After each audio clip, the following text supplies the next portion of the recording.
जो बच्चे वहाँ किडनैप होके जा रहे हैं वो 10 साल में ही वहाँ 100 साल के हो जाते हैं और मर जाते हैं और फिर कभी धरती पे वापस नहीं आ पाते। और यहाँ जो क्लोन्स आ रहे हैं वो दिन में स्टोन्स को ढूंढने में लगे हुए हैं। क्लोन्स को पता चलता है कि एक लाइब्रेरी में स्टोन्स के बारे में काफी इंफॉर्मेशन छुपी हुई है।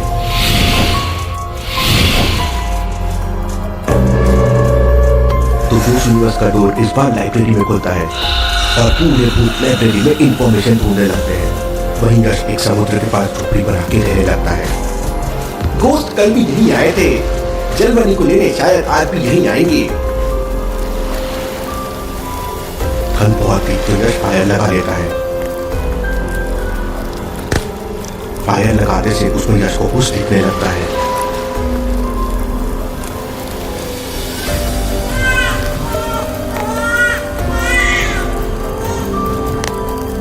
ये आज मुझे बच्चा क्यों दिख रहा है और ये बच्चा मेरे जैसा क्यों दिख रहा है? ये अकेला क्यों है? रो क्यों रहा है? कोई इसको चुप कराओ। अचानक इसकी नींद खुलती है। कौन था वो? कौन था वो? कौन हूँ मैं? क्या है मेरा बचपन? मुझे मेरा बचपन याद क्यों नहीं आ रहा है? यश एक सपना देख रहा था, तभी यश को एक फोन आता है। फोन एक लाइब्रेरी से आया था। लाइब्रेरियन नीलेश कहता है, सर सर सर सर। अरे यार क्या सर सर कर रहे हो? सही सही बताओ क्या हुआ? तब नीलेश यश को बताता है कि रात के समय मैं लाइब्रेरी में बैठा हुआ था, तभी अचानक लाइब्रेरी से डरावनी डरावनी आवाजें आने लगी। देखते ही देखते बहुत सारे वहाँ भूत आ गए। ऐसा लगा जैसे वो कोई बुक ढूंढ रहे हैं। चारों तरफ की बुक्स उठा उठा के यहाँ वहाँ फेंकने लगे।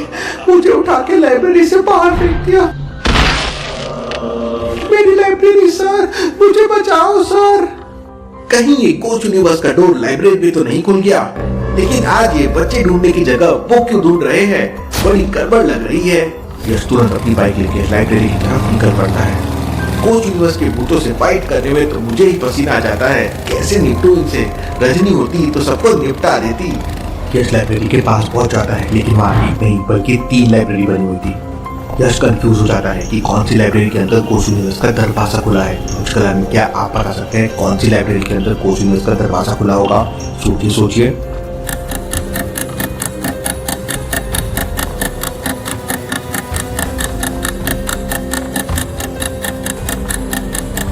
पहली और तीसरी लाइब्रेरी में बिल्कुल नॉर्मल लाइट चल रही है, लेकिन दूसरी लाइब्रेरी में देखिए डिफरेंट कलर की लाइट चल रही है और लाइट्स बंद चालू हो रही है। अब रंग बिरंगी लाइट से तो सिर दर्द हो जाएगा, तो ऐसी लाइट्स लाइब्रेरी में नहीं होगी। इसका मतलब दूसरी लाइब्रेरी में ही कुछ गड़बड़ है। यश लाइब्रेरी के पीछे साइड जाता है तो वहाँ कोने में नीलेश बैठ के रो रहा था। यश तुरंत एक छोटा सा पत्थर उठाकर नीलेश की तरफ फेंकता है। नीलेश और डर जाता है। कौन है? कौन है वहाँ? अरे यार मैं यश का गोस्ट हंटर हूँ। यश को देखते ही नीलेश तुरंत यश की तरफ भागता है, लेकिन नीचे एक किताब पड़ी हुई थी और नीलेश का पैर उस किताब के ऊपर पड़ जाता है और नीलेश फिसल जाता है। लेकिन यश टाइम लगाकर नीलेश को पकड़ लेता है। सर लाइब्रेरी में भूत पढ़ते जा रहे हैं और कोई बुक ढूंढ रहे हैं। भला ये गोस्ट कब से किताबें पढ़ने लगे? जाकर देखना पड़ेगा। यश छुपते छुपते लाइब्रेरी के अंदर जाता है तो वहाँ पर गोस्ट यूनिवर्स का दरवाजा खुला हुआ था और सारे भूत मिलकर किताबों को उठा उठा कर फेंक रहे थे। यश सोचने लगता है कि अब उसे क्या करना चाहिए। यश के पास इतने पावर्स भी नहीं थे कि वो गोस्ट यूनिवर्स के भूतों से फाइट कर सके, और अगर यश ने गोस्ट यूनिवर्स के भूतों से पंगा लिया तो लेने के देने पड़ जाएंगे। यहाँ वो बुक नहीं है, कहीं और ढूंढना होगा। इतना कहते ही सारे गोस्ट वापस जाने लगते हैं और गोस्ट यूनिवर्स का डोर बंद हो जाता है। बुक नहीं है? कौन सी बुक? किस चीज की बुक? ये भूत और क्लोन्स क्या ढूंढ रहे हैं? जाने से पहले यश नीलेश के साथ मिलकर सारी बुक संभा देता है और वापस गोस्टस्थान के लिए निकल जाता है। तभी रास्ते में यश को एक भूत एक बच्चे को किडनैप करके लेते जाते हुए देखता है। यश तुरंत बाइक को उसकी तरफ करता है और फायर बॉम्ब उसके ऊपर फेंकने लगता है। बच्चा उसके हाथ से छूट जाता है। यश स्पीड में नीचे जाके बच्चे को बाइक में लेके बचा लेता है। गोस्ट यश पे अटैक करता है, लेकिन यश किसी तरह यहाँ वहाँ होके उस अटैक से बच जाता है। यश स्पीड में बाइक बच्चे की घर की तरफ ले लेता है। गोस्ट यश का पीछा करता है, लेकिन गोस्ट यूनिवर्स का डोर बंद होने का समय आ गया था, तो गोस्ट वापस वहाँ से चला जाता है। यश बच्चे को लेकर सीधा उसके घर पहुँचता है। बच्चे को देख उसके मम्मी पापा एकदम खुश हो जाते हैं और रोने लगते हैं। ये देख यश भी रोने लगता है। यश फिर ख्यालों में खो जाता है और फिर यश जोरों से चिल्लाता है, कोई इसे चुप कराओ, कोई इसे चुप कराओ। ये देख वो बच्चा डर जाता है। यश तुरंत वहां से अपनी बाइक लेके निकल जाता है। वहीं दूसरी तरफ रजनी के साथ अजीब चीजें हो रही थी। कभी उसकी शैडो मिसिंग हो रही थी तो कभी वो खुद और शैडो वहीं रहती थी। रजनी को ये सब देख के बहुत गुस्सा आ रहा था। गुस्से की वजह से उसकी बॉडी से फायर निकलने लगती है। फायर उसकी बॉडी से निकल के यहाँ वहां जाने लगती है। एक जाके पेड़ में लग जाती है और पेड़ में आग लग जाती है।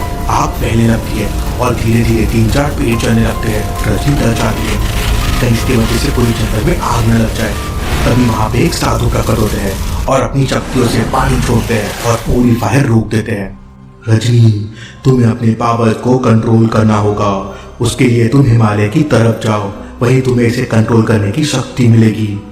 इससे पहले कि रजनी साधु से कुछ पूछती, वो साधु वहां से गायब हो जाता है।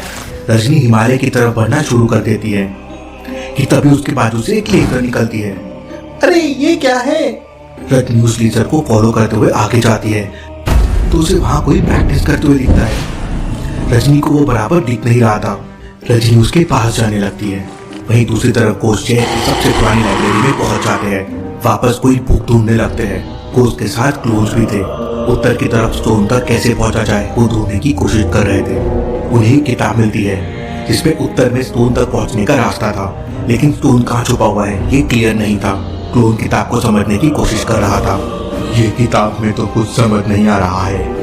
वर्चस को उसकी आर्मी के साथ कोस्ट यूनिवर्स से बाहर लाना है। हमें स्टोन तक किसी भी तरह पहुंचना ही है। लेकिन क्या ये गोस्ट हंटर हमें स्टोन्स को ढूंढने देगा? उस गोस्ट हंटर को तो हम खत्म कर देंगे। चलो पहले उसे खत्म कर देते हैं। वर्चस को फिर पृथ्वी में आने से कोई नहीं रोक पाएगा। गोस्ट साधुओं को तो हम आराम से निपट लेंगे।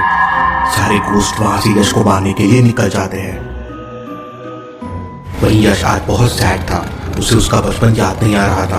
वो कौन है, उसके पेरेंट्स कौन है, उसे कुछ याद नहीं आ रहा था। यश एक तालाब के पास लैंड करता है और बैठ के सोचने लगता है।